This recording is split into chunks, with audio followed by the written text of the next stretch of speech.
friends, welcome to my channel. I am Shafita. ഇന്ന് നമ്മൾ discuss ചെയ്യാൻ പോകുന്നത് മൈക്രോസോഫ്റ്റ് എക്സലിലെ പാർട്ട് 3 ആണ്. കഴിഞ്ഞ വീഡിയോയിൽ ഇൻട്രൊഡക്ഷൻ എന്ന നിലയിൽ നമ്മൾ പാർട്ട് 1ഉം പാർട്ട് 2ഉം ഒക്കെ ഓൾറെഡി പറഞ്ഞിട്ടുണ്ടായിരുന്നു. അപ്പോൾ വീഡിയോസ് എല്ലാവരും കണ്ടെന്ന് വിചാരിക്കുന്നു. ഇനി കാണാത്തവരുണ്ടെങ്കിൽ ലിങ്ക് ഞാൻ ഡിസ്ക്രിപ്ഷൻ ബോക്സിൽ കൊടുത്തിട്ടുണ്ട്. അപ്പോൾ ഇന്നത്തെ വീഡിയോയിൽ നമ്മൾ എക്സലിലെ ഹോം ടാബിലെ കുറച്ച് ഇമ്പോർട്ടൻ്റ് ആയിട്ടുള്ള കാര്യങ്ങളെ കുറിച്ചാണ് പറയാൻ പോകുന്നത്.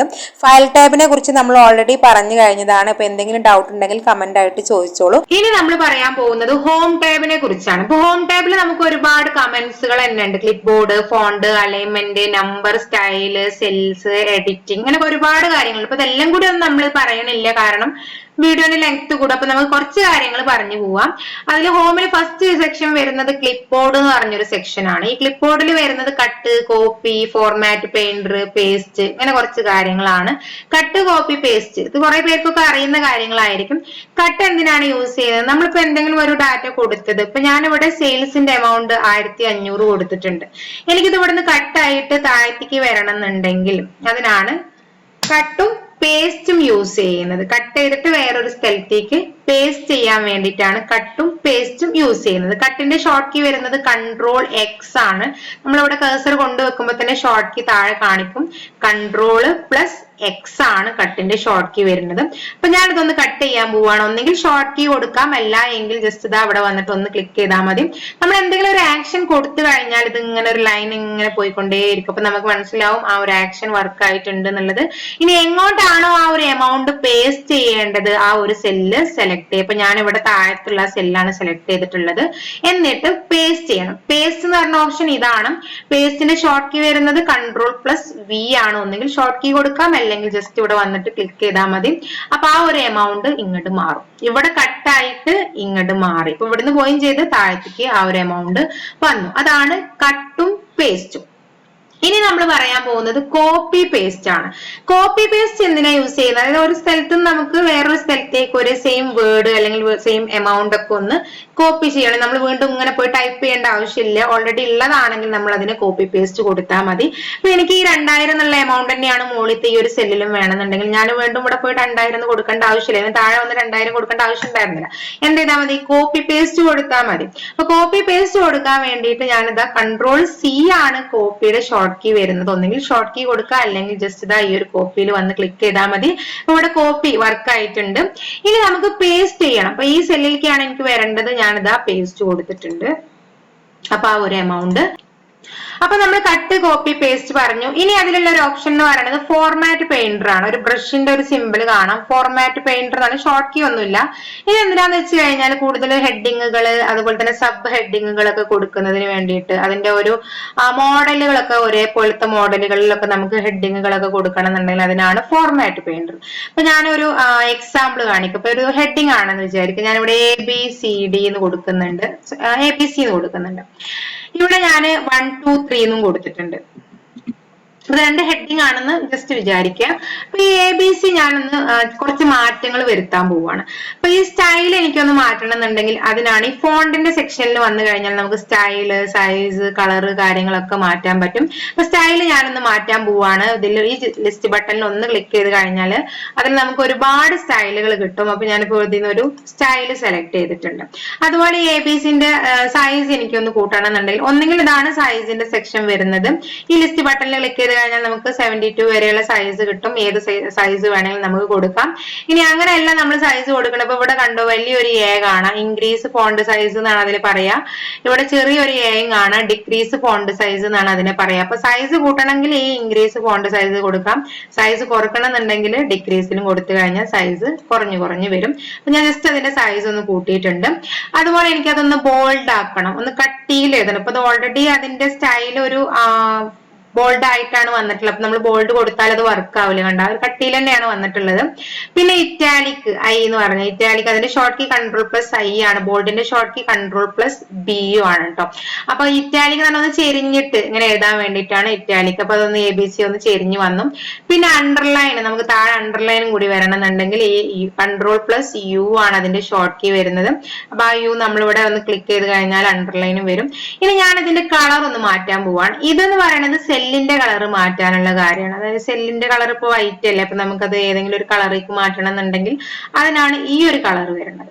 ഈ ഒരു കളർ എന്ന് പറയുന്നത് ടെക്സ്റ്റിന്റെ കളർ മാറ്റാനുള്ളതാണ്. ഞാനിപ്പോ ആ ഒരു ടെക്സ്റ്റ് ABC എന്നുള്ളത് റെഡ് കളർ കൊടുത്തിട്ടുണ്ട്. ഇത്രയും മാറ്റങ്ങൾ ഞാൻ വരുത്തി. എനിക്ക് ഇതേ മാറ്റങ്ങൾ തന്നെ ഈ 1 2 3ക്കും വരുത്തണം എന്നുണ്ട്. ഞാൻ അത് പോയിട്ട് വീണ്ടും ഇങ്ങനെ സെലക്ട് ചെയ്ത് ഓരോ കാര്യങ്ങൾ ഓരോ ആക്ഷൻസ് ഞാൻ ഇങ്ങനെ കൊടുക്കേണ്ട ആവശ്യമില്ല. എന്ത് ചെയ്താൽ മതി, ഫോർമാറ്റ് പെയിന്റർ കൊടുത്താൽ മതി. അപ്പൊ ഈ ABC ആദ്യം സെലക്ട് ചെയ്യാം, എന്നിട്ട് ഈ ഒരു ഫോർമാറ്റ് പെയിന്ററിൽ ജസ്റ്റ് ഒന്ന് വന്ന് ക്ലിക്ക് ചെയ്ത് കഴിഞ്ഞാൽ ഒരു ആക്ഷൻ ഇവിടെ വർക്ക് ആയിട്ടുണ്ട്. അപ്പൊ നമ്മുടെ കഴ്സറിന്റെ കൂടെ ഒരു പ്ലസും അതുപോലെ തന്നെ ഒരു ബ്രഷ് ഇങ്ങനെ കാണാം. അപ്പൊ ഏത് ലെറ്ററിലാണോ നമുക്ക് ആ ഒരു ചേഞ്ചസ് വരുത്തേണ്ടത് അതിൽ വന്നിട്ട് ജസ്റ്റ് ഒന്ന് ക്ലിക്ക് ചെയ്താൽ മതി. അതേ മാറ്റം അവിടെ കൊടുത്ത മാറ്റം എന്തൊക്കെയാണോ അവിടെ എന്തൊക്കെ നമ്മൾ കൊടുത്തോ അതൊക്കെ കംപ്ലീറ്റും ഇങ്ങോട്ടും വരും. അതിന് വേണ്ടിയിട്ടാണ് എക്സെല്ലിൽ ഫോർമാറ്റ് പെയിന്റർ എന്ന് പറഞ്ഞ ഓപ്ഷൻ യൂസ് ചെയ്യുന്നത്.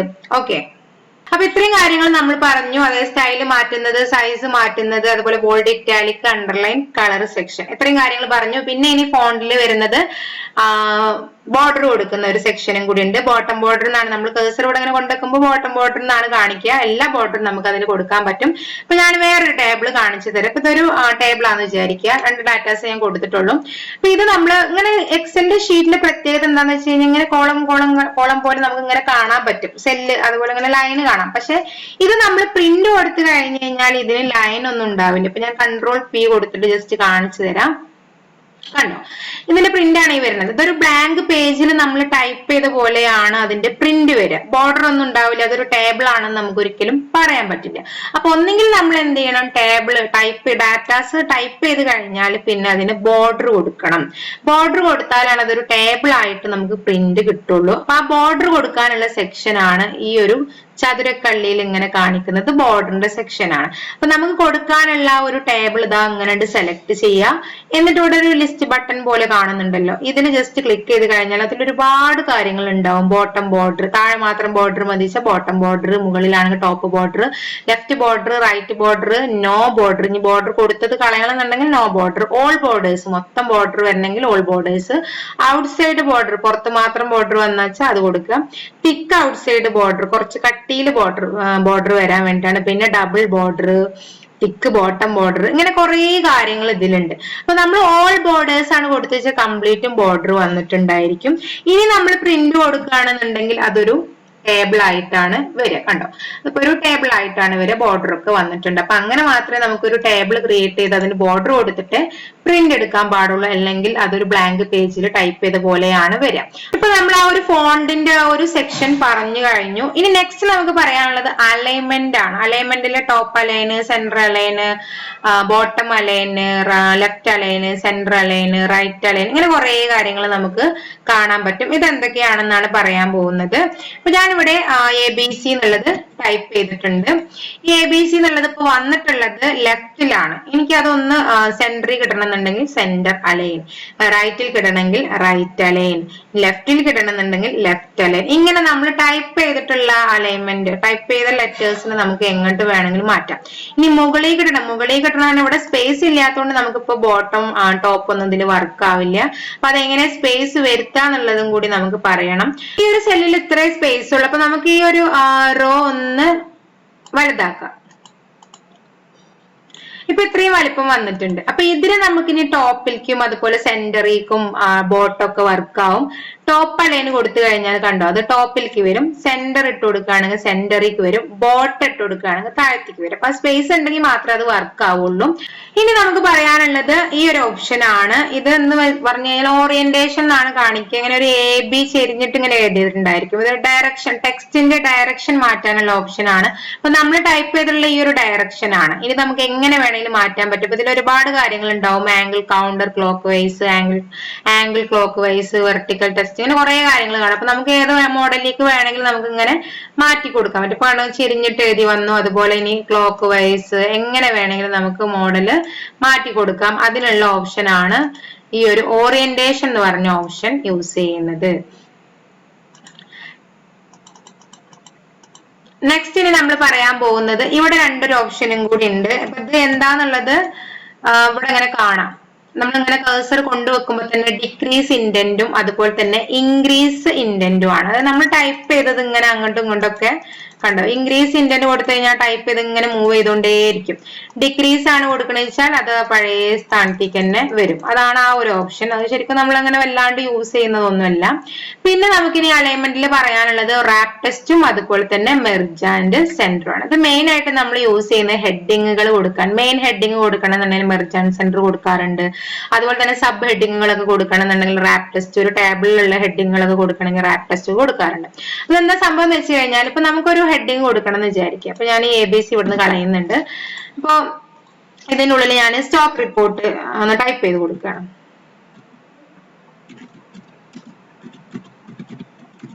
അപ്പൊ അത് അതിന്റെ ഉള്ളിൽ ശരിക്കും കൊണ്ടിട്ടില്ല, അടുത്ത സെല്ലിലേക്ക് വന്നു. പക്ഷെ എനിക്ക് ഹെഡിങ് കൊടുക്കാൻ കുറച്ച് ഭാഗം ഒന്ന് ഇങ്ങനെ ക്ലിയർ ആയിട്ട് കിട്ടണം എന്നുണ്ടെങ്കിൽ അതിനാണ് മെർജ് ആൻഡ് സെന്റർ. ഇപ്പൊ ഇത്രയും ഭാഗത്ത് എനിക്ക് ഹെഡിങ് വരണം എന്നുണ്ടെങ്കിൽ മെർജ് ആൻഡ് സെന്റർ കൊടുത്തു കഴിഞ്ഞാൽ അത് ഒരൊറ്റ സെല്ലായിട്ട് മാറും. അപ്പൊ അതിനുള്ളിൽ എനിക്ക് നല്ല സുഖമായിട്ട് ഹെഡിങ് കൊടുക്കാൻ പറ്റും. പിന്നെ താഴത്ത് നമ്മൾ അതിന്റെ ഒരു ടേബിള് ക്രിയേറ്റ് ചെയ്താൽ മതി. അതിനാണ് മെർജ് ആൻഡ് സെന്റർ യൂസ് ചെയ്യുന്നത്. ഇനി ലിസ്റ്റ് ബട്ടണിൽ ക്ലിക്ക് ചെയ്ത് കഴിഞ്ഞാൽ നമുക്ക് അതിൽ merge and center, merge across, merge cell, unmerge cell, ഇങ്ങനെ കുറെ കാര്യങ്ങൾ കാണും. ഇപ്പൊ മെർജ് പോയി, വീണ്ടും എനിക്ക് മെർജ് വരണമെങ്കിൽ ഇവിടെ തന്നെ വന്ന് ക്ലിക്ക് ചെയ്താൽ മതി, മെർജ് വന്നോളും. പിന്നെ റാപ്പ് ടെസ്റ്റ്. റാപ്പ് ടെസ്റ്റ് എന്ന് പറഞ്ഞു കഴിഞ്ഞാൽ ഇപ്പൊ നമ്മൾ കൂടുതലും ഹെഡിങ്ങുകൾ കൊടുക്കുന്ന സമയത്ത് കണ്ടു ടേബിളിന്റെ ഉള്ളിലൊക്കെ വരുന്ന ഹെഡിങ്ങുകൾ കൊടുത്തു കഴിഞ്ഞാൽ താഴെ മുകളിലൊക്കെ ആയിട്ട് ഇങ്ങനെ ഹെഡിങ് വരാം. അപ്പൊ ഇതൊരു ഹെഡിങ് ആണെന്ന് വിചാരിക്കാം. അപ്പൊ ഇതിങ്ങനെ നീളത്തിലാ പോയി അപ്പുറത്തെ സെല്ലിലേക്ക് കടന്നിട്ടുണ്ട്. എനിക്കിത് താഴത്തും മുകളിലും ആയിട്ടാണ് വരേണ്ടത് വെച്ചാൽ അതിനാണ് റാപ്പ് ടെസ്റ്റ് കൊടുക്കുക. അപ്പൊ ആ ഒരു 2 ലൈനും 3 ലൈനൊക്കെ ആയിട്ട് വരും. ഇനി ഇതൊന്നും കൂടെ അഡ്ജസ്റ്റ് ചെയ്ത് കൊടുക്കുകയാണെങ്കിൽ അത് 2 ലൈനായിട്ട് വരും. അങ്ങനെ വേണം കൊടുക്കാൻ. അപ്പൊ അതാണ് അതിനുള്ള ഓപ്ഷൻ ആണ് റാപ്പ് ടെസ്റ്റ് എന്നുള്ള ഓപ്ഷൻ നമ്മൾ യൂസ് ചെയ്യുന്നത്. ഇനി നെക്സ്റ്റ് നമുക്ക് പറയാനുള്ളത് നമ്പർ എന്നുള്ള ഒരു സെക്ഷൻ ആണ്. അപ്പൊ ഇതിന്റെ ഇവിടെ ജനറൽ എന്നുള്ളത് കാണാം. അതുപോലെ ഇവിടെ ഡോളറിന്റെ ഒരു സിമ്പല്, പെർസെന്റേജ്, അതുപോലെ ഇൻക്രീസ് ഡെസിമല്, ഡിക്രീസ് ഡെസിമല്, ഇത്രയും കാര്യങ്ങളാണ്. അപ്പൊ ഇതെന്താ സംഭവം എന്ന് വെച്ച് കഴിഞ്ഞാല് ഇപ്പൊ ഞാൻ ഇവിടെ 100 എന്ന് കൊടുത്തു. എനിക്ക് തോന്നുന്നെങ്കിൽ കറൻസി ഫോർമാറ്റിക്ക് മാറ്റണം എന്നുണ്ടെങ്കിൽ അതിനിവിടെ വന്നാൽ മതി. ജനറിന്റെ ഇവിടെ ഈ ലിസ്റ്റ് ബട്ടണിൽ ക്ലിക്ക് ചെയ്ത് കഴിഞ്ഞാൽ കറൻസി ഉണ്ടാവും. കറൻസി കൊടുത്തു കഴിഞ്ഞാൽ അത് കറൻസി ഫോർമാറ്റ്. ഇപ്പൊ ഡോളർ ആണ് ഇവിടെ കറൻസി ആയി വന്നിട്ടുള്ളത്. ഇനി അതുപോലെ തന്നെ accounting, short date, long date, time, percentage, fractions, ഇങ്ങനത്തെ ഒരുപാട് കാര്യങ്ങൾ, സയന്റിഫിക് ഒക്കെ, അങ്ങനെ ഒരുപാട് കാര്യങ്ങൾ ഇതിൽ കാണാൻ പറ്റും. അപ്പൊ നമുക്ക് എന്തെങ്കിലും ഒരു കാര്യത്തിലേക്ക് മാറ്റണം എന്നുണ്ടെങ്കിൽ ഇവിടെ വന്നാൽ മതി, നമുക്ക് മാറ്റി കൊടുക്കാൻ പറ്റും. നെക്സ്റ്റ് നമുക്ക് ഇവിടെ ഡോളർ കറൻസി ഇവിടെ വന്നിട്ട് നമുക്ക് കറൻസി ഫോർമാറ്റിക്ക് മാറ്റാൻ പറ്റും. ഇവിടെ ഡോളറിന്റെ ഇത് കാണാൻ പറ്റും, അതിലേക്ക് അങ്ങനെ മാറ്റാൻ പറ്റും. അതുപോലെ പെർസെന്റേജ് കാണാം. അപ്പൊ ഈ 100ന്റെ ഒപ്പം നമുക്ക് പെർസെന്റേജും കൂടി കാണുന്നുണ്ടെങ്കിൽ ജസ്റ്റ് ഇവിടെ ഒന്ന് ക്ലിക്ക് ചെയ്താൽ അത് പെർസെന്റേജ് ആയിട്ട് മാറും. പിന്നെ അതുപോലെ തന്നെ ഇൻക്രീസ് ഡെസിമലും ഡിക്രീസ് ഡെസിമലും, അതെന്താ പോയിന്റിന്റെ അപ്പുറത്ത് എത്ര 0 ആണെന്നുള്ളത് കാണിക്കില്ല. ഞാനിവിടെ 20 എന്ന് കൊടുത്തു. എനിക്ക് അതിന്റെ കൂടെ പോയിന്റിന്റെ അപ്പുറത്ത് 2 0 കാണിക്കണം എന്നുണ്ടെങ്കിൽ ഈ ഇൻക്രീസ് ഡെസിമലിൽ വന്നിട്ട് ജസ്റ്റ് 2 പ്രാവശ്യം ക്ലിക്ക് ചെയ്ത് കഴിഞ്ഞാൽ ഡെസിമൽ അവിടെ വന്നോളും. ഞാൻ കൊടുത്ത ഡെസിമൽ എനിക്ക് റിമൂവ് ചെയ്യണമെന്നുണ്ടെങ്കിൽ അതിനാണ് ഡിക്രീസ് ഡെസിമൽ കൊടുക്കുന്നത്. അപ്പൊ ഇത്രയാണ് നമ്മൾ ഇന്ന് ഡിസ്കസ് ചെയ്യുന്നത്. അതായത് clipboard, font, alignment, number, പിന്നുള്ള കാര്യങ്ങളൊക്കെ നമുക്ക് ഓരോ വർക്ക് വെച്ചിട്ട് ചെയ്യാവുന്നതാണ്. കണ്ടീഷണൽ ഫോർമാറ്റിംഗ്, അതുപോലെ തന്നെ ഫോർമാറ്റേഴ്സ് ടേബിൾ ഒക്കെ നമുക്ക് നെക്സ്റ്റ് വീഡിയോ ആയിട്ട് ചെയ്യാം. അപ്പൊ ഈ പറഞ്ഞ കാര്യങ്ങളെല്ലാം നിങ്ങൾക്ക് എല്ലാവർക്കും മനസ്സിലായെന്ന് വിചാരിക്കുന്നു. ഇനി എന്തെങ്കിലുമൊക്കെ ഇതിൽ ഡൗട്ട് ഉണ്ടെങ്കിൽ കമന്റ് ആയിട്ട് ചോദിച്ചോളും. ചാനൽ ആദ്യമായിട്ട് കാണുന്നവരുണ്ടെങ്കിൽ സബ്സ്ക്രൈബ് ചെയ്യാനും ഷെയർ ചെയ്യാനും മറക്കരുത്. വീഡിയോസ് നിങ്ങൾക്ക് ഉപകാരപ്പെടുന്നെങ്കിൽ ലൈക്ക് ചെയ്യുക. എക്സലിലെ മറ്റൊരു ടോപ്പിക്കുമായി നമുക്ക് അടുത്ത വീഡിയോയിൽ കാണാം. ബൈ.